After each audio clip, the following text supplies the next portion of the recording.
Cast is now starting. All attendees are in listen-only mode. Okay, so welcome to today's webinar. We're going to cover a few things today. I don't know if you've attended these before, but they're more conceptual, right? They're to give you some ideas, get your wheels turning on. What improvements can you make to your site? What can you do to maybe engage with your customers a little bit more? Always remember that if you have a business Facebook page and you want to drive people to your website from Facebook, Custom IDX links really do help with that. Because for an example, here we have Santa Cruz. Let's go to Aptos. There's a property, a really cool view of the ocean. So here we go. There's a large home here. And here's the ocean, right? It's just right there. And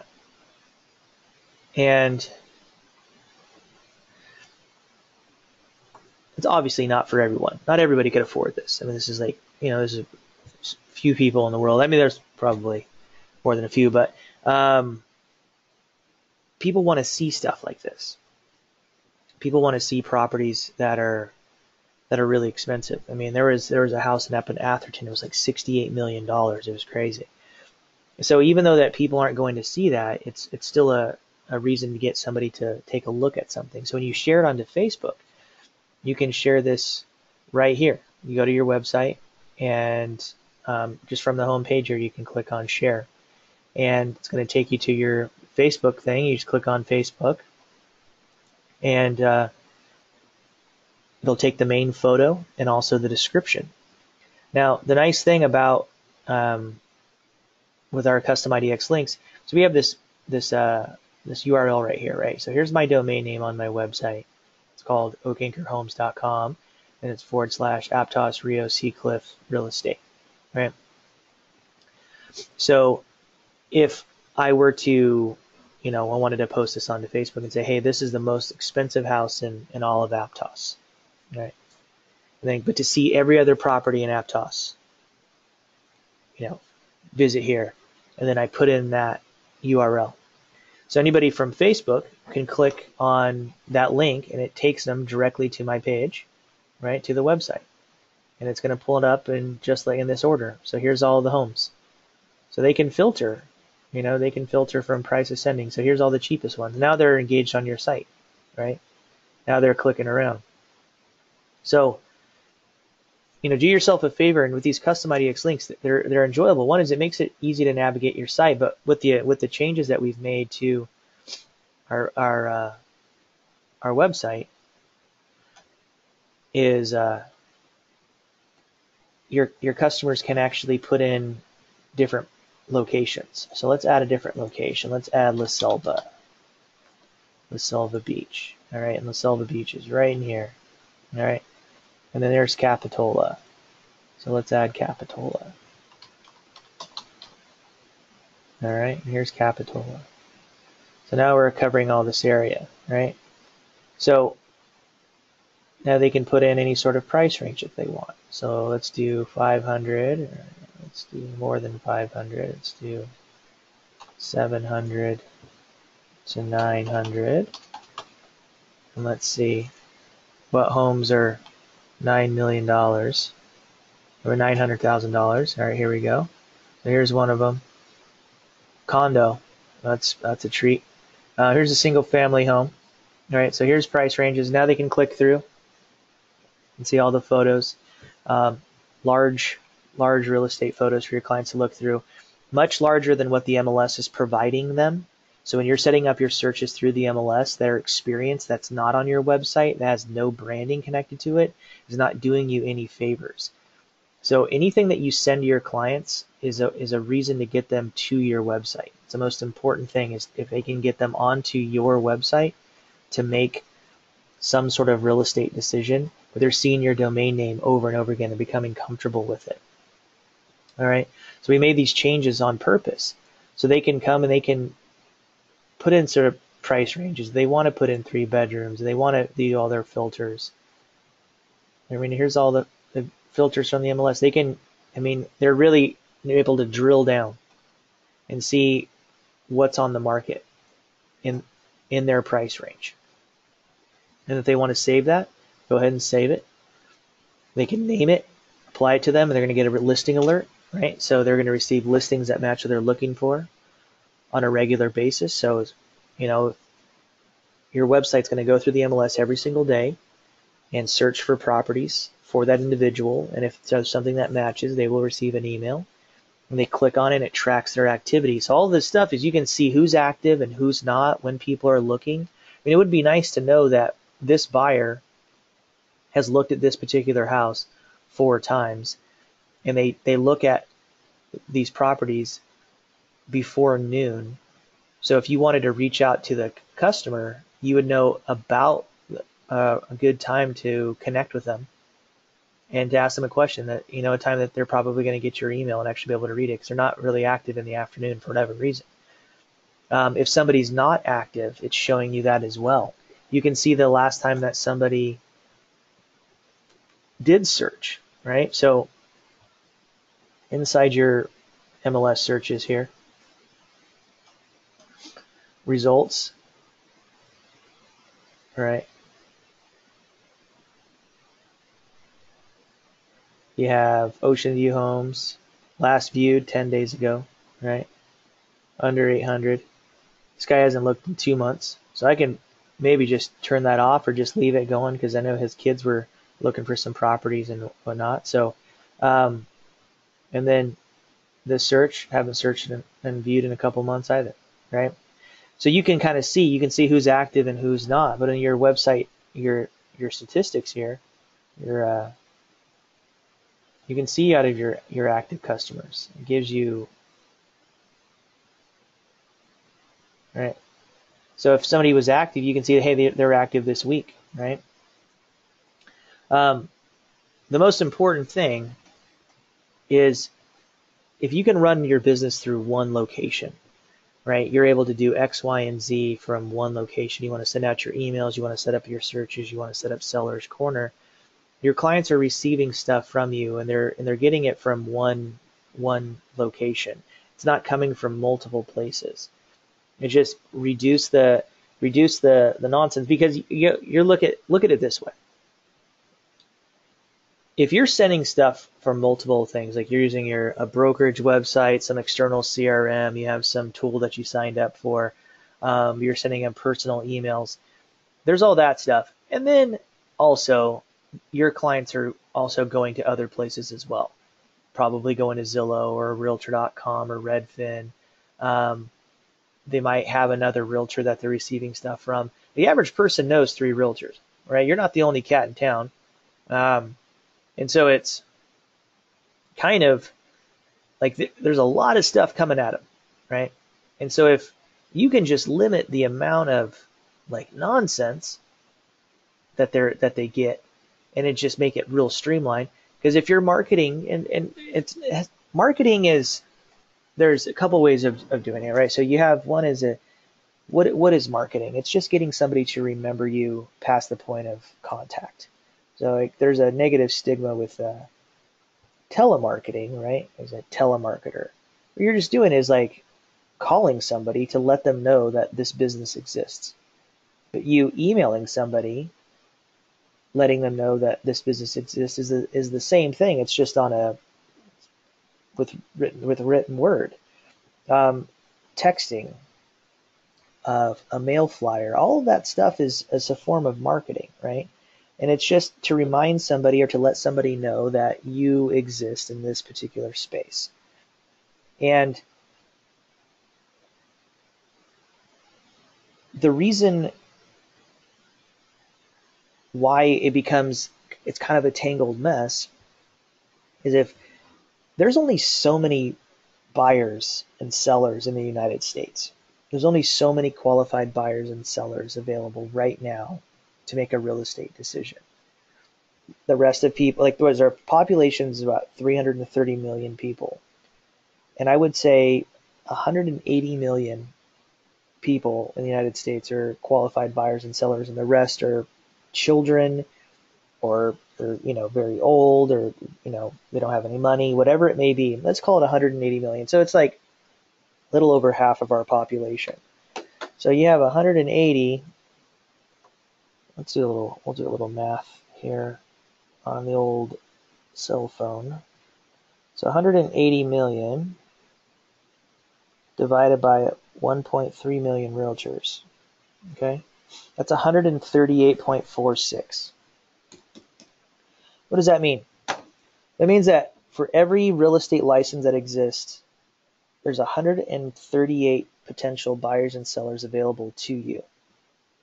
Now, how many people in your database? How many people are in like multiple databases? So the average person is in more than one database. Multiple people think, like, you have clients that you're like, oh, this is my client. And then somebody else in the area also thinks that that's their client. This is what we're facing. This is the dilemma. This has happened from people going to Zillow, getting captured on Zillow, some agent buying Zillow leads. That lead is then routed to them, or that homeowner is a very nosy neighbor and has gone to every open house for the last 7 years within a 3-block radius. There's been a bunch. They've now, registered at the open house. Every one of those realtors has put them into their database and has emailed them something. It's become in this tangled web. So it's the people's real estate decisions are based off of, all right, who's the last person that they think of? Who's the favorite person they think of first, right? And this is where the strength of your marketing comes in, right? If somebody wants to know what's on the market, I want to buy a house, the flow of your website is very important, where that information is coming from. If it's coming from the MLS and you're basically habitually sending them to a location that has nothing to do with your internet presence, has nothing to do with your marketing, because when you send out an email and you put in your domain name to your website, you're not putting in the URL to that intranet page that the MLS provides you. Your business card doesn't have the intranet link. It's a non-existent thing, but yet you're sending people to it. So if you're doing that, I would recommend stopping. Just stop doing that. Now, for Seller's Corner, homeowners need to know where your homes are coming from, right? And so if your marketing is just coming, it's just look at it this way. You have buyers and sellers. That's what your database is made up of. That's it. There's no other type of person. There's this person is either a buyer or a seller, or they're both, because they're gonna want to sell and buy another property, or they own a property and they might sell that one at some point, but then they have enough money so they might want to buy another one. It's like an investment property, whatever it may be. This is what they are: your cousins, your friends, your family, your past coworkers. All of these people, they're either in one or two groups. So when you're organizing your database, put those people into either one of those groups, so that when you market to them, when you send out emails to them, if you send out, you have this list, you want to send out some sort of flyer, and you have their home address, they're going to get it because that's their consumer status. It matches up. But then there's also subgroups, right? So you have somebody who's, they're in the buyer's group, but they're also a cousin. And maybe that cousin likes to golf or is into restaurants. So if you have a restaurant lovers group and you wanted to send out, hey, check out this awesome restaurant, just had it this weekend, it was great, the service was incredible, the cocktail list was awesome, whatever it may be. Or you have a group of golfers and you send out stuff like, here, this course is really good, it's here's a discount coupon for it, or some sort of stay and play package, whatever it may be. Whatever you want to reach out to people. But there's layers of how they exist in your database. It's not just everybody's in the contact list. I'm just going to willy-nilly send out emails and ask for referrals and just inundate them with nonsense. It's like, no, the people that are a buyer, they want to see what's on the market. Have all your searches just running all the time. Just have them running. It's marketing, right? They might open them, they might not. You never know. But you can see when they open it. I don't know why you wouldn't want to do that.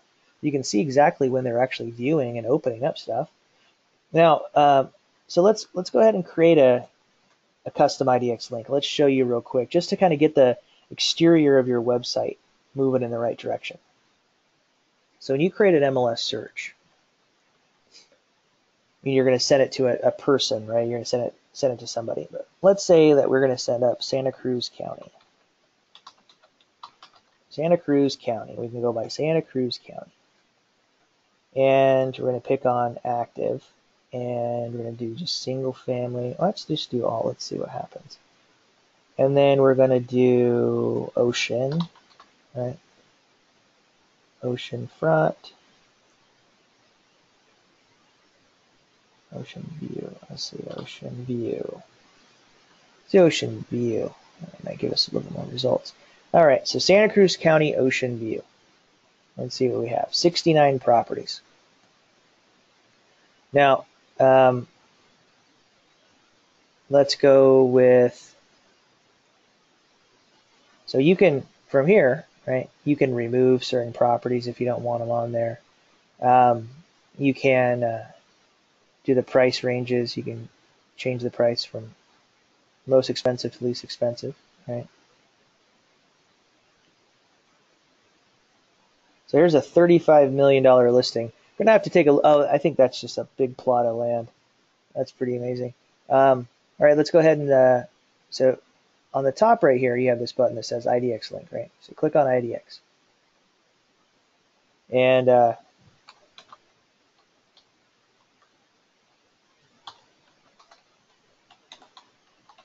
right, so Santa Cruz Ocean Views is what we're calling it.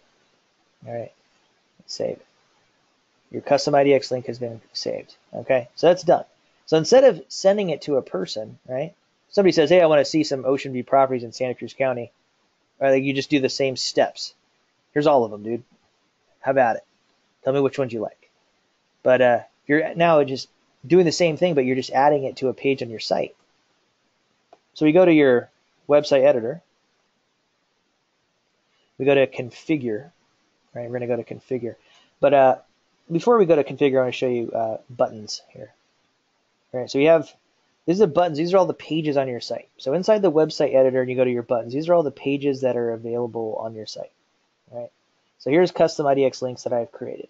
Right. You have Los Gatos and Mountain View and Willow Glen and Aptos. We already were on this Aptos one earlier, right? When you create a new custom IDX link, or when you add any new page to your site, so let's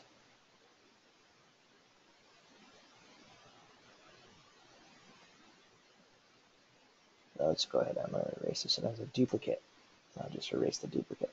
All right, so we have Santa Cruz Ocean Views, right? So here's, and you have the button name. So this is what we named it, right? So here's what's going to automatically happen when you create one of these. Right? You call it Santa Cruz Ocean Views, and it does a permalink for you, right? So you don't even have to create this. You don't like it. You can go in and change it if you want to, but whatever you name the button, it's just going to do it for you. Santa Cruz Ocean Views, right? And what that is it's a layer over for this particular URL, right? So this page, like if you left it this way, just be this domain name, all this hibbity bibbity, right? But then it does a permalink or a human readable link, and it's layered over, so it's more marketable. That means that you could, copy and paste this and send it in an email, or you can text it to somebody. It looks clean. Now with the SEO description, here's something for you. Just, if you want to give it a whirl.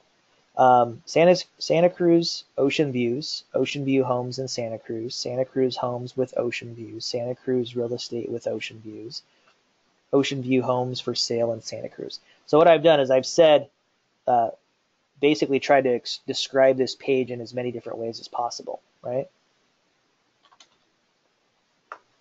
How much do Ocean View Homes cost in Santa Cruz?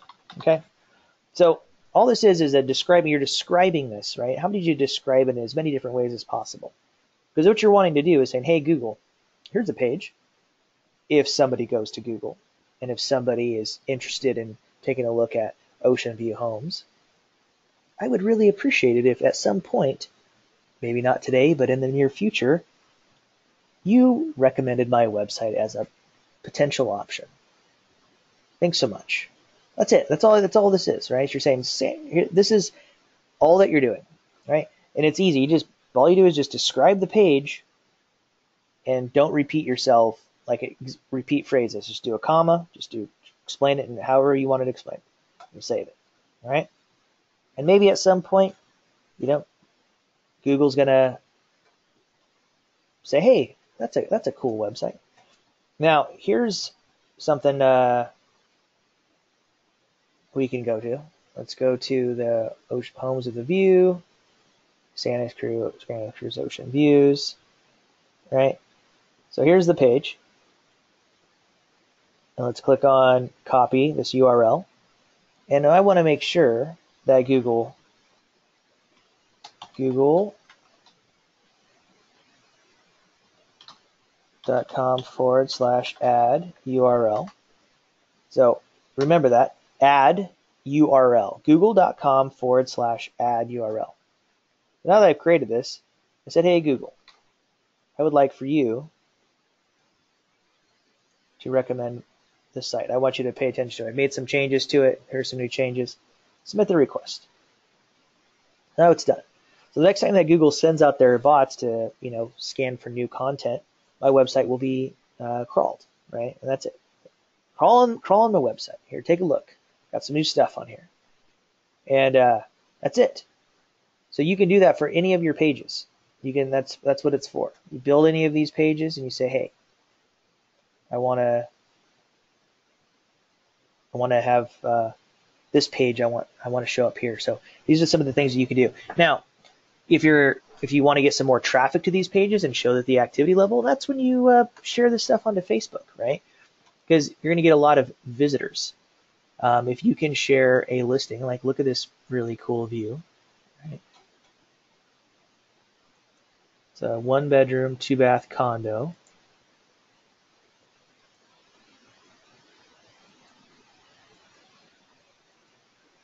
$880 square feet, tiny little thing, for $1,090,000, right? Or your little beach house. All right, get your beach house on. You can kind of see here. So you can share this, right? Say, hey, put it on the Facebook. Share it. Pick a property, share it, right? Share it. Let's just by relevance. Let's do it by price descending. There's that one that was like 35 million or something, right? Yeah. Here's the house in Santa Cruz. 5.8 million. Look at this cool little bugger. Pretty typical of the area. So anyways, that's an interesting green. But now you got to look at what Facebook is going to do in terms of exposure, right? Just kind of exponential exposure. So let's say that, let's just do some simple math.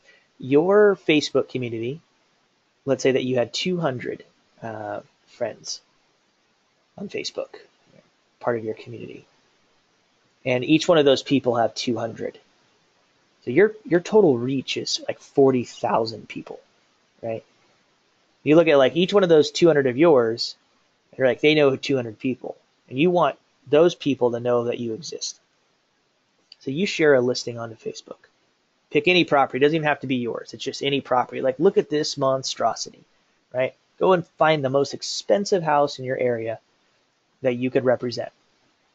And have a list of, do a custom IDX link for that same city, right? So if it's in Aptos or it's in Santa Cruz, and you post it onto Facebook, right? And you go, hey, look how amazing this house is. Like, wouldn't this be awesome to afford it, right? And you kind of have some fun with it.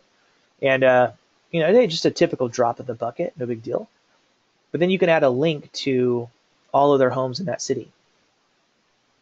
And if any of your friends comment or like that, right, and you want to be, and that's where you start the engagement, right? But if they like it, they comment on it, it's going to expose that to everybody that they know. So let's say that you're 200 people. If 50 of those people liked it and commented on it, and they're all friends with 200 people, well, that's 10,000. 10,000 human beings just saw that you're a realtor. So create yourself some opportunity, right? Say, hey, like, so how many of those 10,000 people may not have a realtor and would like to see what homes look like on the market and come to your website and click around. Like, give yourself an actual fighting chance of connecting with somebody.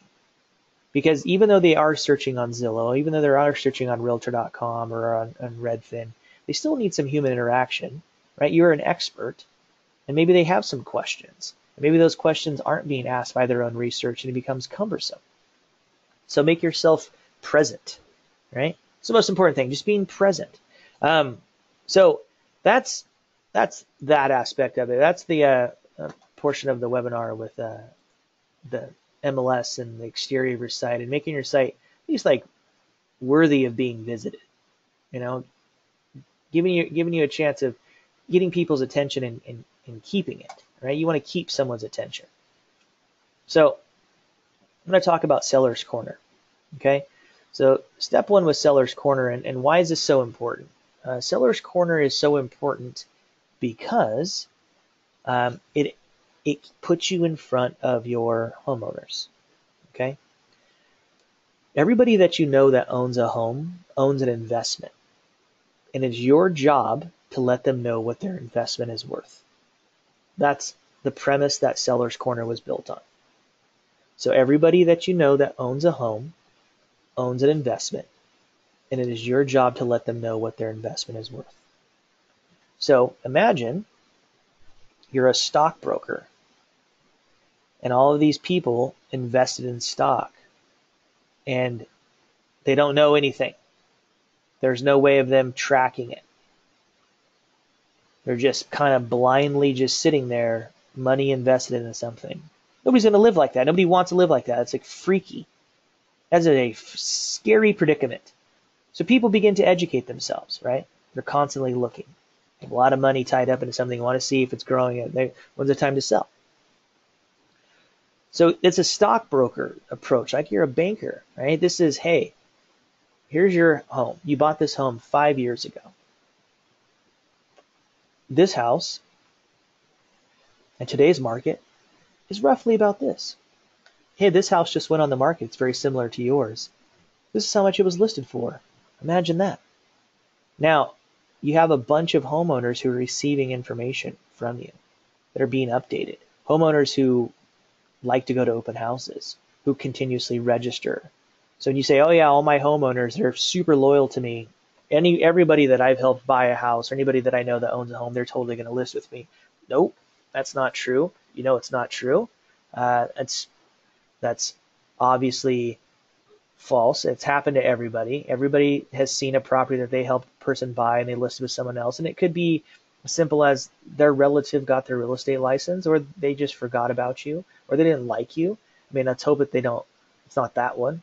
But you know, if you worked hard for them and you negotiated on their behalf and you made sure that they got into a house that, you know, suited all their needs and you went to bat for them, yeah, theoretically, yes, they should list with you when it's time to sell. But for some reason, they don't. And it has to do with the lack of communication during the life cycle of them owning a home and where they're getting information from. So if I purchase a house today and during the last 10 months, 6 months, 8 months, you know, of looking at properties, you know, saving up more money, going and looking at homes, putting in offers, those offers not going through. There's a lot of communication. Me and my realtor have a really close relationship. There's a lot of text messages, there's phone calls, there's time together looking at homes. There's a lot. And so a relationship is forged during the buying process. And how is it humanly possible that that relationship can erode so fast to the point where as a homeowner and I want to sell that I don't even consider that person an option? They're not even an option. They're like a blip. Like, oh, I don't know who can sell our house.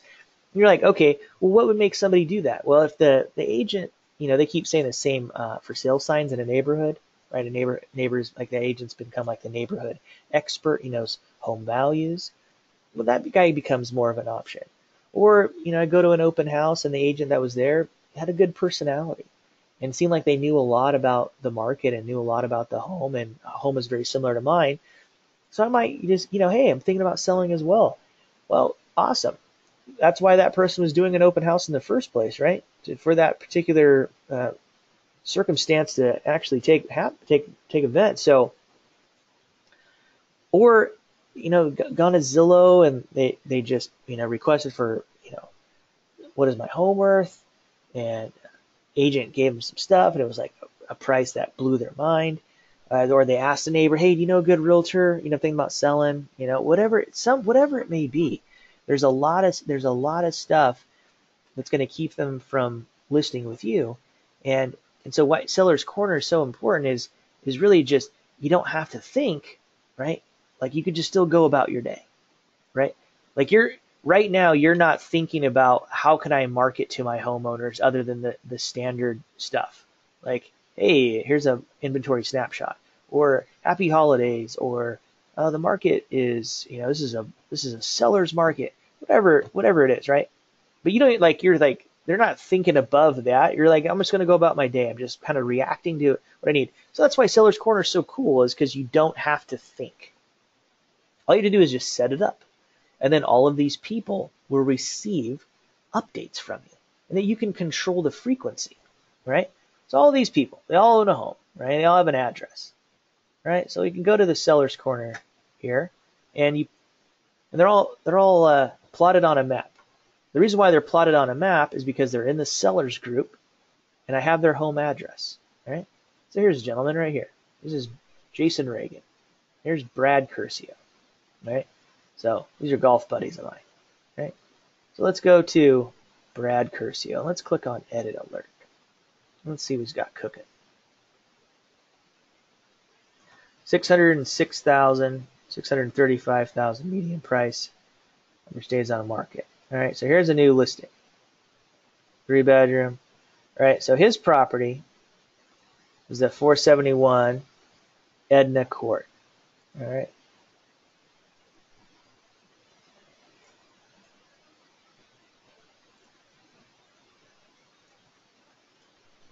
Copy. Let's see. So here's 471 Edna Court. Now, 593,000. Purchased 2009. Okay. So it's gone up a little bit.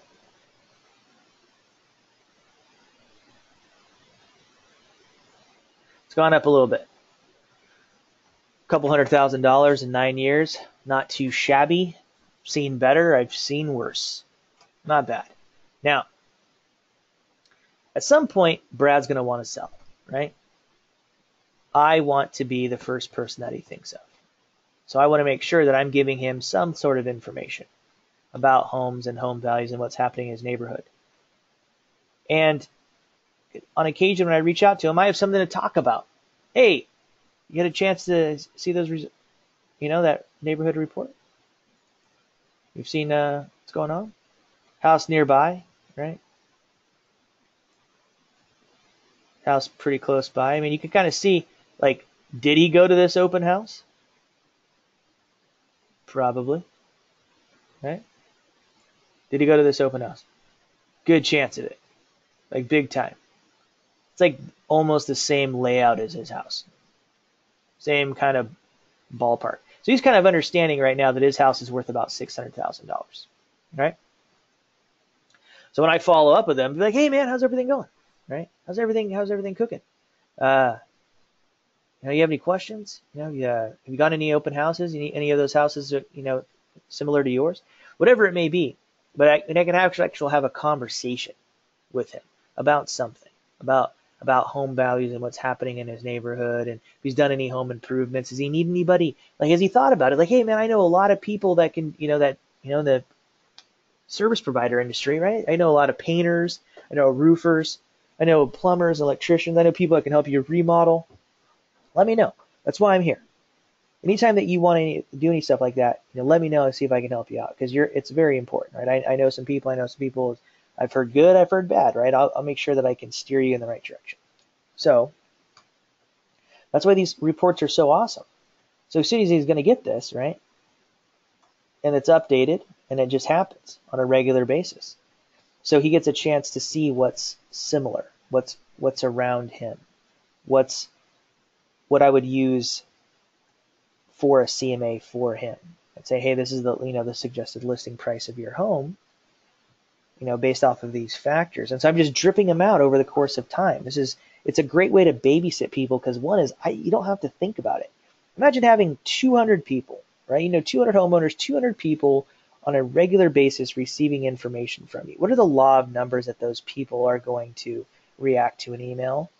What are those people may think of you during a referral opportunity or their own situation where they want to sell? Like, you're putting yourself into a really good position to not lose business just by using this stuff.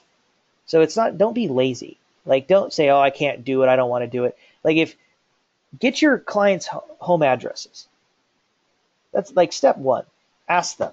If you don't have their home address, you should. It's very important. People used to have home addresses back in the day before email address, right?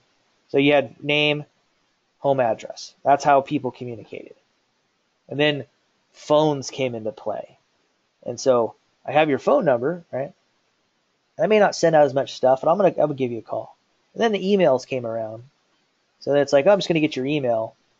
Like, you need to get people's home addresses. You help somebody buy a house, you should have their home address. If you don't, that's like weird if you don't, right?